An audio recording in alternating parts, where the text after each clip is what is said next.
a Unitarian Universalist congregation with no geographical boundaries. We believe in cultivating curiosity and transformation that is rooted in profound love. The COVID-19 pandemic has irrevocably shaped how connections are formed in congregations across the United States and the world. The Church of the Larger Fellowship is committed to being a resource within Unitarian Universalism and beyond.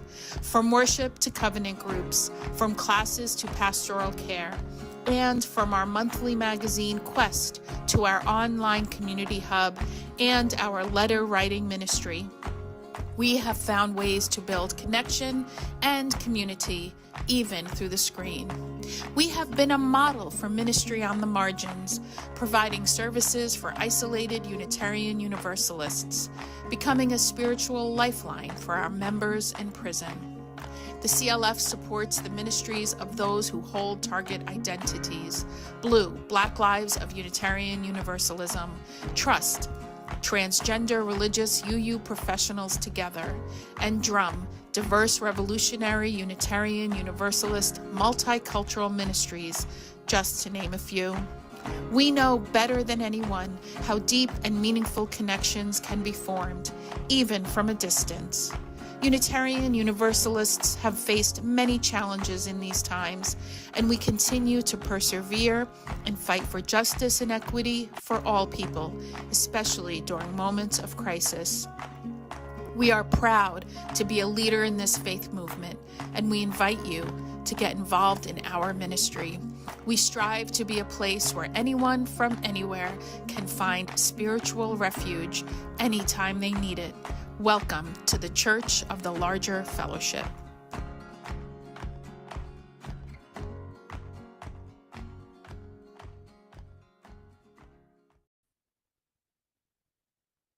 Hi, welcome to The View. Thank you so much for joining us today. Today, you get the very special opportunity for a review. A review is when we rebroadcast a previous view that has been very popular or has had a lot of comments on it. And so you get the opportunity to either see it again, maybe you saw it before or participated in it before, but you get the opportunity to check out something that we think you will love. So here is, without further ado, is a review that we selected just for today. Greetings, beloved. It is so good to be back with you for another episode of the Voices of Unitarian Universalism, which we call The View, the congregation, the Church of the Larger Fellowship's weekly talk show. We are here in our 10th season of The View, and it is it is super exciting to be thinking about this. This is episode 404, 405, something like that, of The View. Tanner will tell me the exact number at some point, I'm sure. It is great to be with you. I'm the Reverend Dr. Michael Tino. I am 1/3 of the lead ministry team at the Church of the Larger Fellowship, and I am joining you from bright, sunny autumn in New York, the land of the Kitchewan and Wappinger peoples in the Hudson Valley of New York, just a little north of New York City. And I'm a little more casual than normal because it is Indigenous People Weekend, and as is my custom this weekend, I am escaping north to the land of the Haudenosaunee, to the Adirondack Mountains to breathe in the crisp air of fall and see some gorgeous foliage. For the weekend, it is what I do. My body revels in fall and needs it every year. Christina, how are you? Hi, friends. I'm Christina Rivera, she, her pronouns, and I'm coming to you from the beautiful lands of my ancestors, the Taino people, on Dominican, also known as Puerto Rico.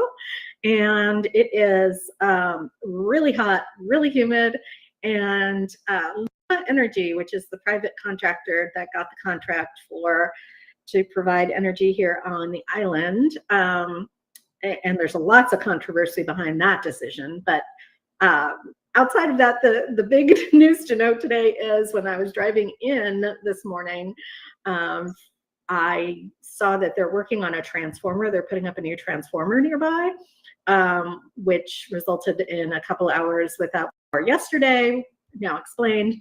But if for some reason I disappear on y'all, it's nothing that y'all have done. It's simply Luma Energy doing their thing, and I will join back as quickly as possible, if possible.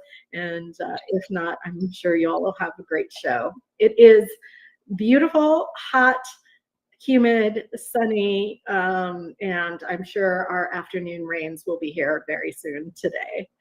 And we are thrilled, so thrilled to have our guests today. But before we get to our guests, we have our usual UU roundup. Anything out there, Michael, in the UU world that we should be making note of?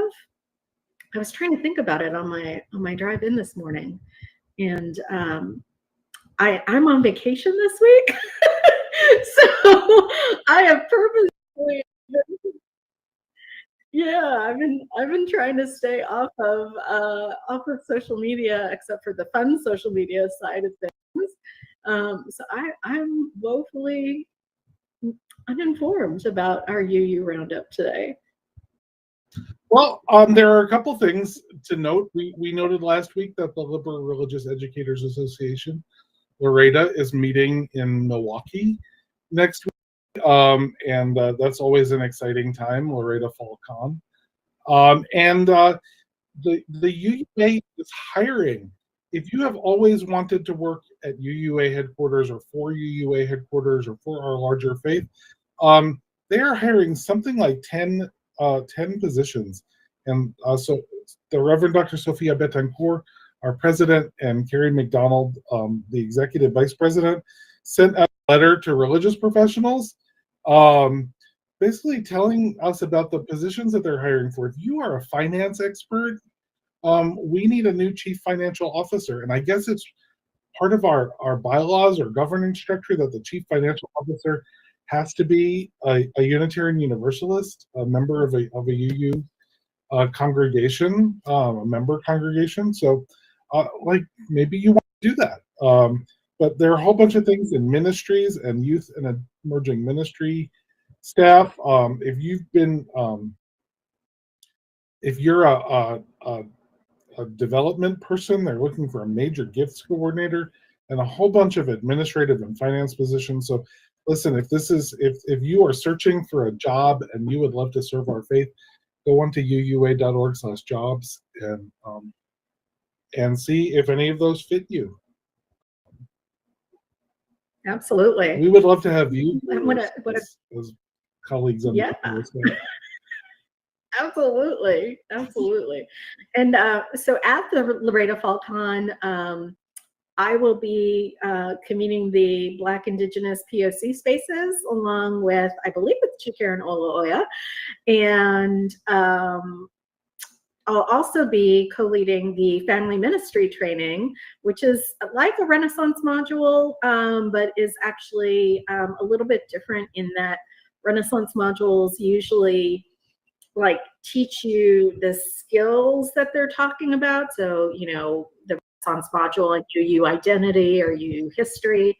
The family ministry training teaches about how to engage your congregation and what it would mean to center family at the congregation. And that word family in the most broad sense humanly possible. So it's a different kind of training, and I'm leading that with the Reverend Leah Derlin-Jones, who was the co-author of the curricula. So that's going to be exciting too. And FallCon is just always such a delight. Anyways, it's just a great place to gather together. Yeah, I miss it. I went a bunch of times when I was on the UUA staff as the Young Adult and Campus Ministry Director. I was an active of LREDA and loved being part of that community. Oh, and then there is one thing that is super pressing and huge news in Unitarian Universalism that we should probably highlight as we begin our show today. Every fall, the Church of the Larger Fellowship appeals to you, our people out there in cyberspace all around the world, to help fund the work of our Worthy Now prison ministry. This year we are doing that fundraiser on a site called DonorBox, but you can find it at clfuu.org/fund prison ministry, with hyphens between the words and fund prison ministry. And I'm sure Tanner has a slide or that URL at the ready. We are seeking to raise $15,000, and we have major donors who have agreed to match every dollar that we raise. And today on the show, Chris? Oh, you're just... I was saying 1 for 1. 1 for 1. You give $1, we get $2. You give $10, we get 20. Like, it's awesome. It's very awesome. And we're really, really grateful to those major donors, which if you want to be one of, let us know that too, because we'll take your help. But it's one of the things that brings us to our show today, because you might be wondering, like, what do you do with that money that we raise? And you can learn at the website. There's information there. But we are here today in part to hear the stories of what CLF does in our Worthy Now prison ministry. It is our show today, to learn exactly how it is that we are saving lives of over 1,700 incarcerated Unitarian Universalists every day, and the dedication that is required of staff and volunteers all around the world. So I guess we should introduce our guests and get them on. So today we have with us Sir LeBert Jr., our prison ministry manager. We have Beth Murray, our prison ministry administrator. And we have with us today special guest Bonnie Friedman, who is a CLF member, a longtime pen pal, and the secretary of the European Unitarian Universalists. Bonnie is joining us from Germany, and Bonnie had the wonderful experience that we're going to ask her to tell us about, of getting to visit her pen pal in August on the trip to California, and going through the almost unbelievable, unless you actually are deep in this work, in which case it's very believable, the almost unbelievable systems that isolate people, even people who are just trying to get a visitor. So let's bring on Sir and Beth and Bonnie. Bonnie, do you want to tell us that story first? Because I know a little bit about it, but I want to hear about it from you. Sure. Yeah, I've been writing to my pen pal for about 5 years, and when I knew we were going to be in the area where he's incarcerated, I asked you guys first if visiting was recommended and possible, and you said yes, absolutely. And I feel very comfortable with that with him after getting to know him for 5 years. And I asked him, and he was like, "Oh, please!" He really, he hasn't had a visitor since 2019. And since that time also, his mom passed away and he wasn't even able to go to her funeral. So, yeah. So we started working on setting up the visit and going through all the hoops. And one of the things that became clear right off the bat was that getting the information we needed on his side and on our side was just not easy. It wasn't listed anywhere in a sort of a straightforward manner. He ended up finding out from other prisoners certain things that we absolutely needed to know, like what we were allowed to wear and what we were allowed to bring into the prison and not bring into the prison. Nobody in the official visiting people told us anything about that. And with the help of CLF and also with the help of a cousin of my pen pal, we were able to make the visit happen, even though you apply And then we heard back, my husband was denied, no reason is ever given, maybe because he's German. And then we had to reapply and write a letter, and then we got approved. And so I went online to make an appointment, and then we got a letter saying, an email saying, no, visit denied, you had to do this a month ago. It's like, you guys just approved it, and this is the week. So luckily there was a sympathetic visitors organizer in one of the offices at the prison, and he already knew the story because he had helped us along the way. And when I called him in tears, basically, and said, you know, this is it. I'm in Germany. It's not easy for me to get to California. On top of that, I'm living with cancer, so I had a reason for compassionate visit, you know. Hopefully I'll be around a long time, but we don't know. Anyway, and the reasons from my pen pal side as well, that he'd just been transferred to this prison. He hadn't had a visitor since 2019. His mom had passed away, and he was beaten up when he got to the new prison because he's a UU Buddhist and he doesn't fight back. And so he's not, he actually, when we met him, he's actually kind of like a big teddy bear. I was like, yeah, I can understand why you got beaten up. But it was really, really sad and hard. Anyway, we got there, we had a visit, and it was amazing because we were allowed 2 hours at first, and then it wasn't busy, so they let us stay for 4 hours. It had to be behind glass, which wasn't ideal. Would have been really nice to give him a hug. But he's in protective custody because he got beaten up. He's in isolation. So these are some of the things that just kind of highlight how broken that system is and how hard it is for a person like him who's really trying to rehabilitate themselves to try to do that in that atmosphere. Yeah, I wrote about it. I'm also a writer. I wrote about it for the EUU newsletter and also for the CLF website. And I hope it moved a lot of people and will encourage people to become pen pals because it's life-changing, not just for the people in prison, but for us as well. Just, yeah. So that's the most of it. Thank you so much for sharing that story. I'm hoping that now, Sir and Beth, you might put that into a little bit of a larger context in terms of what we encounter in our ministry, and then how that ministry fits into the larger system of the carceral state and the project of our nation to dehumanize and isolate people. Yeah, I can tell you that many people who are put in solitary confinement are frequently not even allowed mail.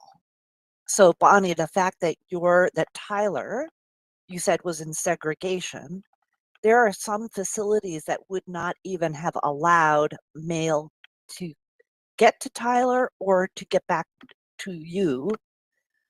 So I'm just amazed at amazed is the wrong word. I'm just so grateful for your perseverance getting to see Tyler. I have a question. Do you and Tyler communicate through an email portal?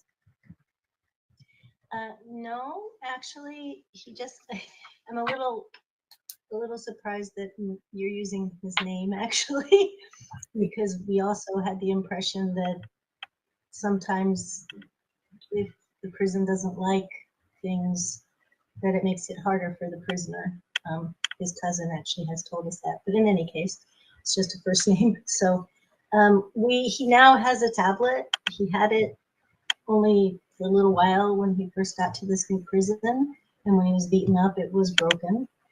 And there's one person in the whole prison, and he's there one day a month, who is responsible for that technology. So it took quite a while for him to get his tablet back. And we're trying to establish contact via the tablet, and it might even be possible through a program or an app that we could have phone calls. although he's only allowed to have phone calls on Saturdays.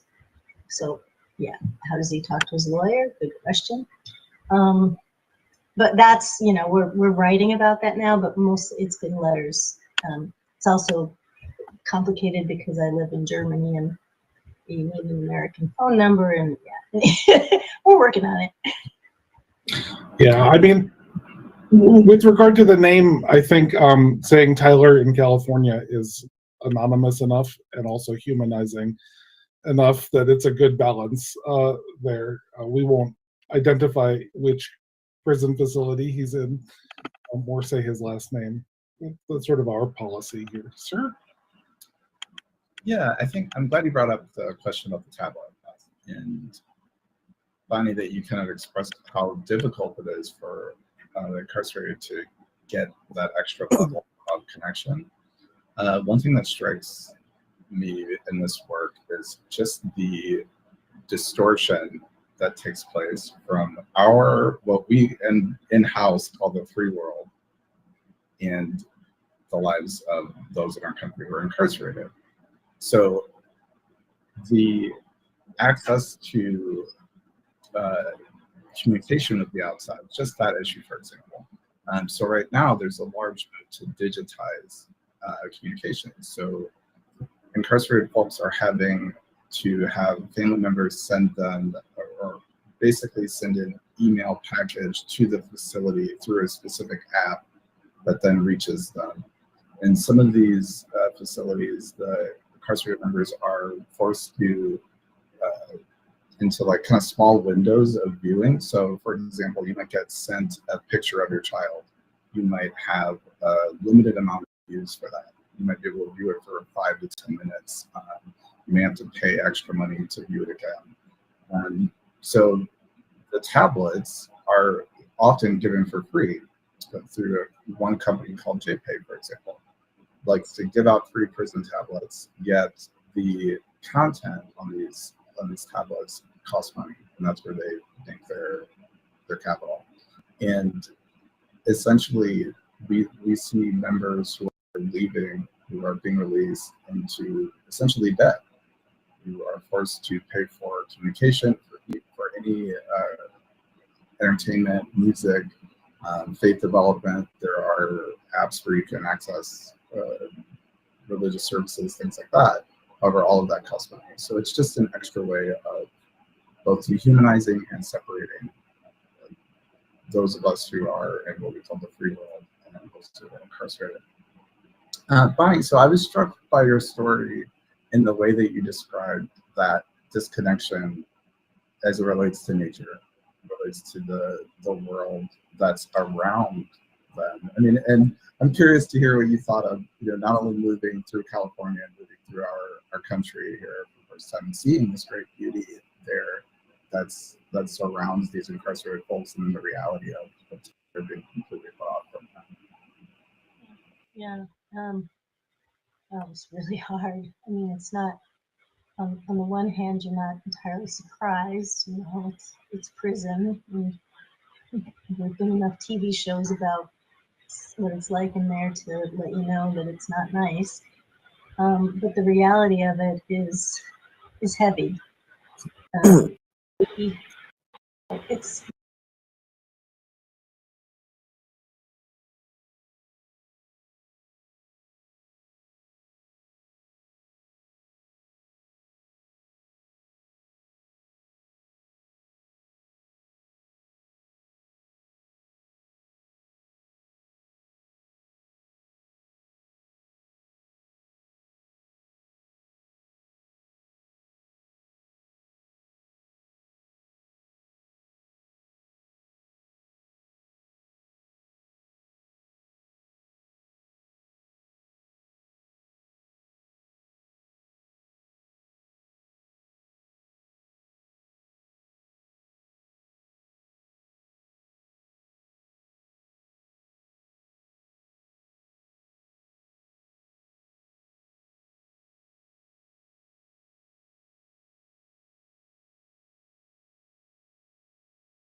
So Bonnie, so to ask you again, we had, I was really impressed with the contrast you described between essentially like visiting, our country, visiting this beautiful area in California, and the way that contrasted with Tyler's experience being incarcerated, kind of surrounded by that. Yeah, California is all about nature and beauty, and the redwoods and the other trees and the beaches everywhere, and forests and desert, and there's so much. And the area where this prison is beautiful outside of it, and the contrast between that and the inside was really startling and heavy. It was just heavy, that you had the feeling that there just was a disconnect, a total disconnect. There is no nature in that building. I told my pen pal afterwards, I wrote him that when we were leaving the grounds, we actually saw 5 deer grazing on the grounds. And he said, yeah, we don't see anything like that. He wrote back recently in here. I saw some seagulls through the window once. And yeah, and that was really, really hard to hear. And it was hard to experience. I could actually read a little excerpt from what I wrote, if that would be okay. Yeah, I write better than I speak off the cuff. So we had to prepare for the visit, and we had to get information from my pen pal about what was allowed. So there we were in our modest clothing with our little plastic baggies of what we were allowed to bring in, which was our ID, an unopened packet of tissues. We could have brought some dollar bills in if we had been allowed to buy him some food from the vending machines, but we didn't bring much because we weren't. We were allowed to take a picture, which was a real blessing. And 1 electronic car key and 1 house key. That's it. Everything else you have to leave outside. No cell phones, no nothing. And so we were prepared. We got ourselves ready. We arrived at the prison. Inside, we went through security, much like airport security. And just like airport security, even standing there knowing you've done nothing wrong, you feel nervous and guilty somehow. Would we be cleared or turned away because we somehow missed a rule and didn't follow it? Or because one of the guards was having a bad day or didn't like our looks? After we walked from the visitors' entrance building, we had to surrender our passports before entering the visiting area. Again came the feeling of being powerless and insignificant, of having no rights, despite only being visitors there. And what struck me most was the inside-outside contrast. Outside the prison, one has beautiful views of a nearby body of water, and as we exited after our visit in the early evening, we saw 5 deer on the grounds eyeing us curiously. A sign on a tree outside the grounds advertised a studio apartment available in the area for, I kid you not, $3,850 a month. Inside, there's no access to this view of the water, let alone the deer, or the option of ever living freely in that area. Inside, behind walls and electronic wire gates and hallways painted pale prison beige, interrupted only by guards in khaki green, even visiting, one immediately feels the weight of this institution and its systems.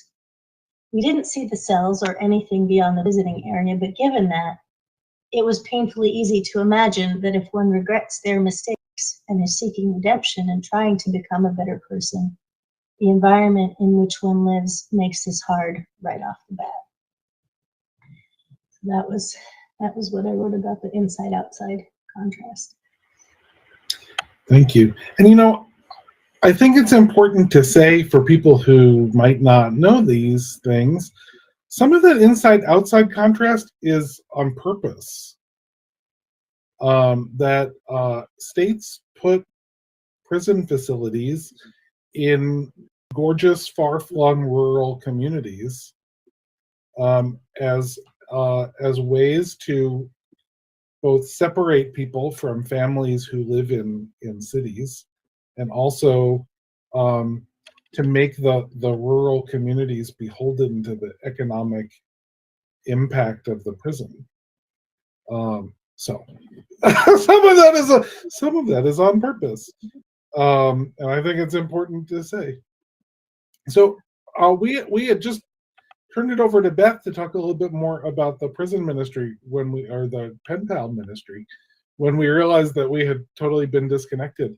Beth, do you want to tell us a little bit more about the pen pal ministry, and Yeah. and then we can talk about the prison system in a larger sense with Sir? Absolutely. So the CLF and our Worthy Now Prison Ministry program currently offers resources to more than 1,700 members who are incarcerated.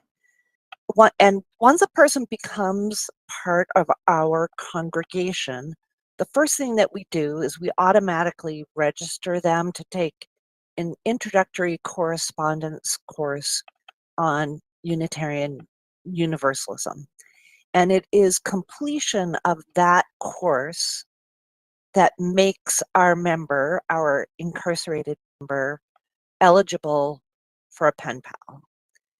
So right now, of our 1,700 members, we have about just over 500 people who are already connected to a Free World UU writer.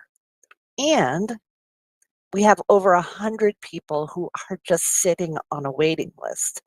And we just do not have enough Free World writers. So they sit for months. Right now, was just working on pen pal connections this morning before the show.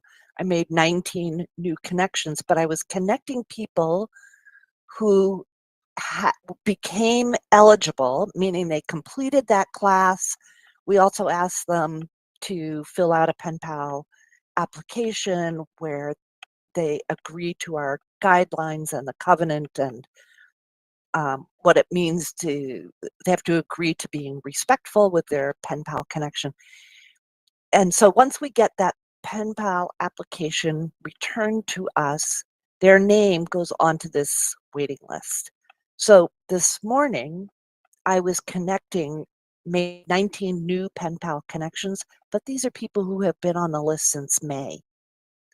And we still have over 100 names of people who have been waiting, more folks from May and people who have been waiting since June and July and August. So if you feel like you have time to write one letter a month, boy, we sure would love your help. And you can sign up on the CLF Worthy Now website. Yeah, if you go to worthynow.org, and then I think it's /pen-pals. And just in case I have that incorrect. No, I'm pretty sure that's right. Is that right? But we'll make sure it's in the notes for the show and in the chat for the show as well. So, yeah, Sir, I want to ask you. Oh, Bonnie, go ahead. Thank you. I just wanted to add that one of the reasons I wrote my piece was to publicize the program, and that for the European Unitarian Universalists, we've spread it out in our newsletter and also through our entire mailing list, told them about the program, and encourage people to become pen pals. And one of our members actually also sent it to somewhere in the United States. So connections are being made, and hopefully you'll have 19 more tomorrow, Beth. Be still in my heart. That's awesome. And it's a life-changing experience for the pen pals on both sides. So and we've heard from a lot of the free world pen pals just how meaningful that connection and that relationship has been for them, and we know from our incarcerated members how meaningful it is as well. Sir, I'm hoping that you might bring us out a little bit into, you know, why it is that this ministry is so important in a society that seems to be enamored of incarceration, and where that fits in our justice and liberation work. Yeah, so, you know, I'm a Parkerite UU, so I'm a militant abolitionist, and I'm so happy to be in the CLF and an abolitionist church. I think that, and so when I say abolition, I always want to frame it in Ruth Wilson Gilmore, the founder of Critical Resistance, her definition of it. So abolition seeks to undo the way of thinking and doing things that sees prison and punishment as solutions for all kinds of social, economic, political, behavioral, and interpersonal problems. So it's not simply decarceration, it's reorganizing the way we live our lives together. So, and I think one thing I always want to point out after that is that when you have a system of capitalism and criminalization, everyone, I should say the great majority of us, can and eventually will be criminalized. So we are explicitly connected to those who are incarcerated now, both through our economic system, the production of goods within the system, as we just mentioned, the fact that many communities are essentially tied to these facilities as the only place of income after their industries have been shipped overseas. As we know, we have the UAW strike happening right now in Detroit. Many of those auto workers were actually retrained during the factory shutdowns. I remember this. The 90s and 2000s were retrained as prison guards. So I think we need to really understand our deep connection to it, and how, as long as we have this system of criminalization, none of us are safe. And I think we are seeing that expansion of the system, even as these pressures from the pandemic, from this global war, are causing the system to break apart. So, I'll use an example in Nevada right now. There is a advocacy fight happening because the prisoners, since the pandemic, food has been so restricted that in the Nevada Department of Corrections, there are inmates, incarcerated folks, I should say, who are being forced to eat toothpaste, toilet paper, salt to try to dampen hunger. In the Louisiana State juvenile facilities, there was a recent actual victory by the ACLU because it found that the children there had no air conditioning, were suffering from heat stroke. So as these systems, as I should say, our resources are put under pressure by our scarcity system, that leads to a constriction on rights, and it leads to the most vulnerable of us being essentially pulverized. And folks really need to understand that that will expand. We are looking at a system where now, you look at Nebraska, where a woman was recently sentenced to 2 years in prison because she gave for helping her daughter acquire abortion pills in routine an abortion.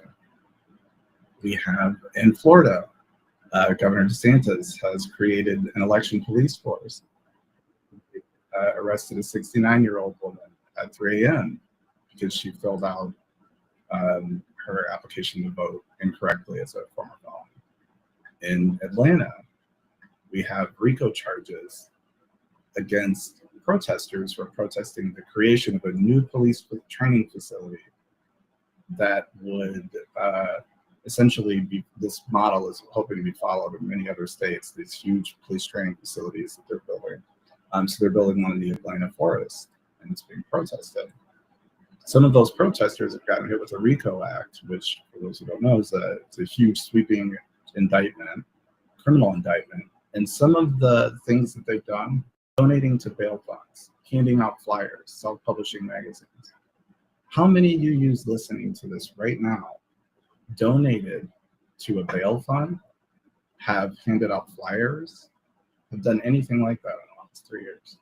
So I think we really need to kind of wake up and understand that these folks that our whole lives we have been taught are so removed, are all hidden in these far away places in rural areas that we've never heard of. They are us. We will be them. And it's time for us to wake up.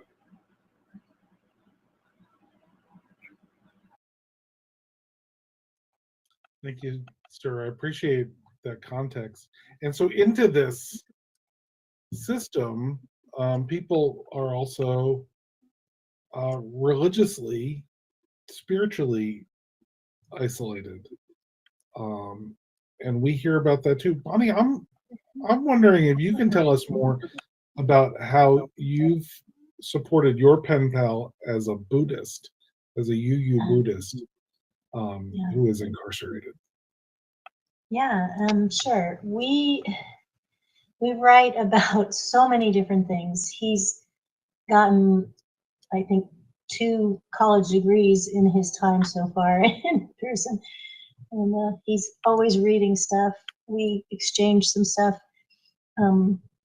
We talked about the Buddhist traditions, and he asked me if I could find some information about the different holidays. And he wrote that he's been trying to organize services in the prisons where he was. Of course, he's not able to do that right now because he's in isolation. But we talk a lot about the ideas from Quest, and bring up stuff that, questions that we have for each other, about religion, life, the universe, and everything.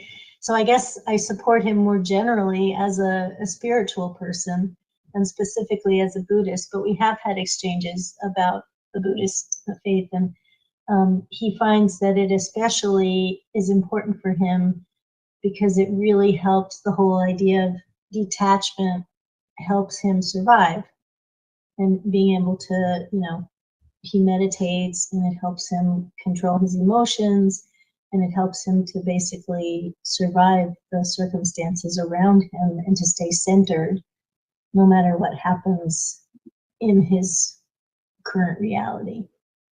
So Thank you. Beth, maybe you can tell us a little bit more about what CLF offers all of our incarcerated members who find that they are being spiritually isolated and religiously persecuted. Yeah, and before I do that, I do want to say that trying to get resources mailed to our members has become increasingly difficult. Yes. Many facilities are concerned about drugs coming into the facility attached to the state of Texas for many, many years, for example, only allows white paper and blue or black ballpoint pen because they felt that drugs were coming in on cards, color. If something bounced back a couple of months ago because of a sentence had been highlighted, and that's why it was rejected and it came back to the Boston office. And so now, as a result, many facilities, including Texas, have hired companies that scan the letters. So letters in many states, the state of Florida, Pennsylvania, North Carolina, Wisconsin, Texas, mail is no longer allowed at the facility. What happens is you must send letters to this scanning company, and there's quite a few now out there, and they will scan your letter, and it will either be sent electronically to the prisoner if they have a tablet, or it will be literally recopied and remailed.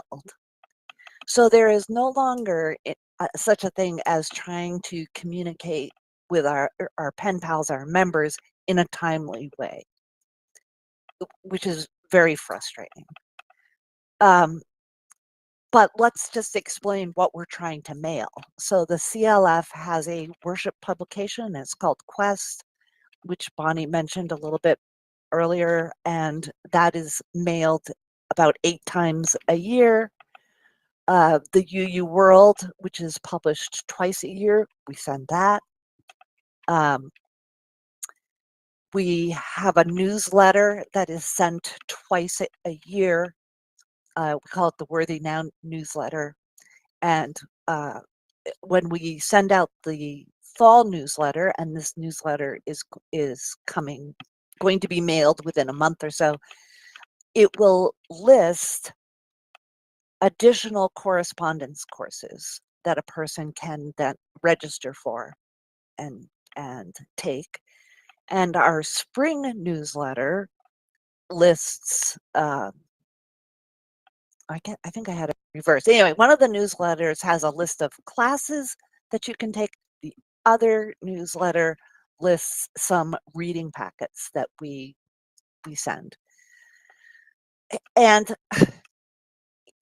the rules of where to send this material, it's like a moving target. So at one point, North Carolina said, oh, well, magazines can be allowed at the facility. So great, we change our database, get the digital address out of there so that we can send Quest and the UU World directly to the facility. But then mail starts to bounce back and they go, oh, Quest, it's only 8 pages. No, you're going to have to send that to the digital address. So we're changing the database again. So a lot of times prisons, no one seems to understand the rules that the contracts that have been set up between these scanning companies and the prisons. So when you call for assistance to the prison to try to find out why did this piece of mail bounce back, the mailroom at the facility typically does not know. And it's nearly impossible to reach a real person at the scanning company. It took us quite a long time to realize that North Carolina, the contract that they signed with a company called Text Behind, the reason our mail was not getting through is because they require a first and last name in the return address location. Whereas another state, also using Text Behind, has a completely different contract with Text Behind, and you don't need that name. So we just put the name Angus McLean, who's a famous religious educator from the 1930s and 40s. Angus is part of our CLF staff now, and Angus's name appears on just about all of our envelopes, regardless of whether a state requires it or not, because at any given time, a scanning company, the contract between the scanning company and a prison facility, that contract can change. And unfortunately, those changes are not communicated to the mailroom staff, to our incarcerated members, or to the people that are trying to send mail. So can you tell I'm frustrated? Yes.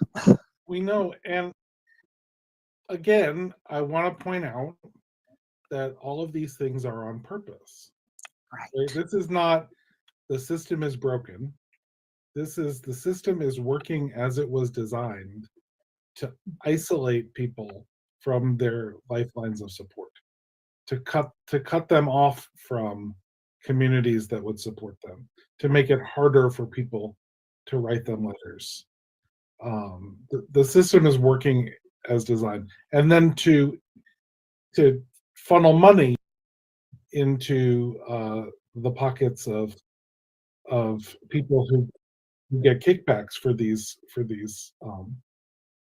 contracts and whatnot. And I won't even go there. But I just want to like be to find a point on it. This is on purpose. So we have just a few minutes left. So I just wanted to make sure that all of our guests had a last opportunity. If there's something that I didn't ask that you want to make sure you say, Bonnie, can we start with you? Thank you. It's been a real pleasure to be on the show. I hope it generates more pen pals. And another thing I'm planning to do, actually, with Tyler's permission, is to float my writing to Yes Magazine, who we both subscribe to, and it also gives us a lot of good stuff to talk about. I don't know if they have a theme issue that it would fit in coming up, but I figured it's worth a shot. Spread the word as widely as possible about the good things we're doing to try to combat the not broken system that acts broken. Thank you. Beth and Sir? Well, thank you also for having us on.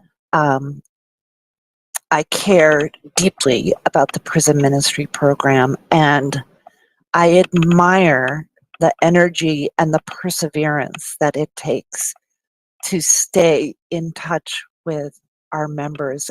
And Bonnie, I'm just so grateful for all that you're doing. Thank you. So yeah, thanks for having us on, definitely. And I would just really encourage folks watching to do essentially three things. So number one, connect to an abolitionist organization. So ours is a great choice, as you use, I would say, the Working on Prison Ministry. Make that connection to someone who's there. I would say the second thing is to educate yourself on how you're connected to the system locally. So there's always a piece or a piece of legislation or a facility nearby or some lawsuit or legal effort happening. I guarantee it next to you somewhere around abolition, around mass incarceration. In my home state of Ohio, we are voting on a cannabis bill to legalize recreational cannabis, which would bring down our rates of arrest, our rates of incarceration around the failed drug war, the war on black people. And the third thing is to organize and vote in the interests of changing it. So all my life, people have been telling me, especially as a young black person, formerly young, and as a far left political figure, that I need to vote. I'm asking you to vote for the right things. So when we are, so for example, the vote I just mentioned, that I'm going to go and cast my ballot as I've been voting since I was 18, that we can have legal marijuana in our state, in Ohio. There is something next to you, something coming up, I should say, at a ballot that will either turn back the funding for some of these programs, that will maybe redirect some of the funding away from our police systems that fill these prisons, or for politicians that will actually speak against us. I think that is extremely important. We have to have radical change or radical failure, and we cannot keep voting and organizing for centrist, neoliberal policies that just increase this problem. And I will be as frank as needed until we can get a shift. So that's what I would ask. Thank you. And there are ways to push our politicians to expand their imagination and their thinking about these things. I know when New York legalized cannabis, it was because of a few very courageous state legislators that was held up in our state government until the law was changed to expunge the records of people who had been convicted of cannabis crimes and to prioritize their applications for permits to run dispensaries. And so there was some reparations built in to the law. It wasn't maybe as good as it could have been, but they held up the law in the state legislature until they got something, which was pretty impressive. Well, thank you so much, all of you, for joining us. Bonnie, it's been a pleasure to meet you. We corresponded briefly about your visit to California, and so it's nice to put a voice and a face to your name. Beth and Sir, I am always honored and privileged to work with you on the CLF team, and we hope that all of you out there will continue to support CLF's prison ministry as pen pals, as funders, or as both.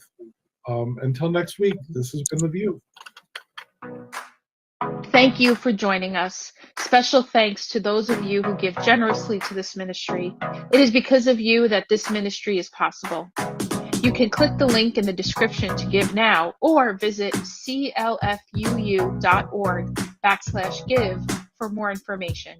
We hope you will join us next week for another episode of The View.